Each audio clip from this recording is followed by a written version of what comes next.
একটা জঙ্গলে প্রবেশ করছি যেখানে পদে পদে রয়েছে ভয় ভয়।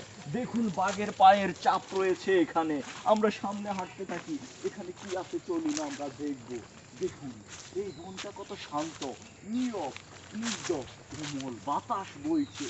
দেখুন আমরা যদি এই বনের ভেতরে আসি, দেখুন কত সুন্দর গাছপালা, দেখুন কত সুন্দর গাছ। আমি তো গাছের প্রেমে পড়েছি। আপনাদের ক্ষুধা লাগলে এই পাতা চিবিয়ে খাবেন। চলেন আমরা এই দিকে যাই। দেখুন এই গাছটা কত সুন্দর, অসাধারণ তার পাতা, বিরল প্রজাতির এই গাছ। দেখুন পাতাগুলো দেখলেই মন ভরে যায়। আমরা এখন যাব সামনের দিকে, চলুন আমাদের সাথে। দেখুন কত নিস্তব্ধ, গভীর একটা বন। আমরা বনের ভেতরে আছি। দেখুন এই যে গাছ দেখছেন, এটা হলো খেজুর গাছ।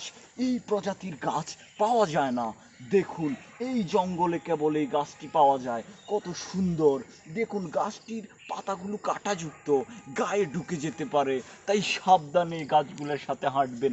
দেখুন কাঁটাগুলো একদম তীক্ষ্ণ, ধারালো, দৌড়লে হাতের ভেতর দিয়ে ঢুকে যাবে। আপনারা জানলে অবাক হবেন। এই গাছ বড় হলে রস দেয়, সেগুলো দিয়ে মিঠাই তৈরি করা হয়, যা খেতে অনেক চমৎকার। চলুন আমরা সামনে যাই। দেখুন এই বন কত সুন্দর। দেখুন একটা বিরল প্রজাতির প্রাণী দেখা যাচ্ছে।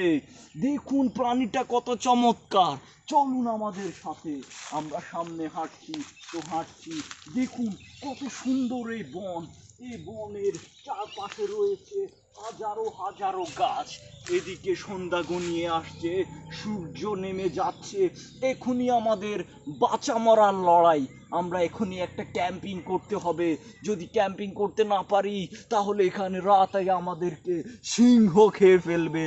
যাই হোক, আগামীকাল আপনাদের সাথে আবারও দেখা হবে, সেই প্রত্যাশা ব্যক্ত করে আমরা এখানেই শেষ করছি।